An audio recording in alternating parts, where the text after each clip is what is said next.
Supreme কোর্টের জ্যেষ্ঠ আইনজীবী শিশির মনির বলেছেন, আন্তর্জাতিক অপরাধ ট্রাইব্যুনালে যে রায় হয় এই রায় সরাসরি কার্যকর হয় না। সেই রায়ের বিরুদ্ধে আপিলের বিধান আছে। আপিলে নিষ্পত্তি হবে, রিভিউয়ের শুনানি হবে, তারপরে কার্যকরের বিষয় আসে। সম্প্রতি সাবেক প্রধানমন্ত্রী শেখ হাসিনা ও সাবেক স্বরাষ্ট্রমন্ত্রী আসাদুজ্জামান খান কামালের মৃত্যুদণ্ড কার্যকরের উপায় নিয়ে দৈনিক যুগান্তরের সঙ্গে কথা বলেছেন এই জ্যেষ্ঠ আইনজীবী।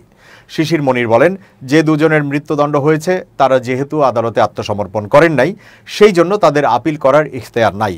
কারণ আপিল করতে গেলে জেলে থাকতে হয় অথবা বেলে থাকতে হয়, তবে আপিল করা যায়। তারাও আপিল করতে পারবেন যদি তারা বাংলাদেশে এসে আদালতের কাছে আত্মসমর্পণ করেন।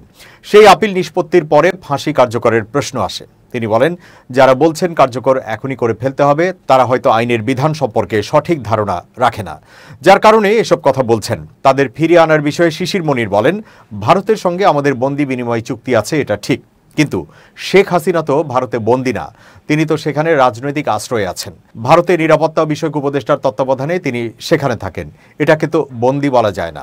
তিনি আরও বলেন, বন্দী হয় তখনই যখন এদেশে পররাষ্ট্রমন্ত্রী ভারতের পররাষ্ট্রমন্ত্রীকে অনুরোধ করেন।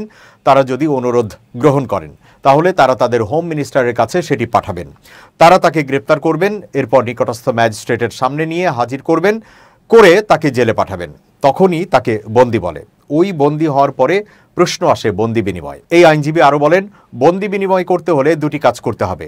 একটি হলো শক্তিশালী কূটনৈতিক তৎপরতা, দ্বিতীয়টি হলো দেশের বাইরে গুরুত্বপূর্ণ আইনি ফার্ম আছে, তাদেরকে নিয়োগ দিতে হবে।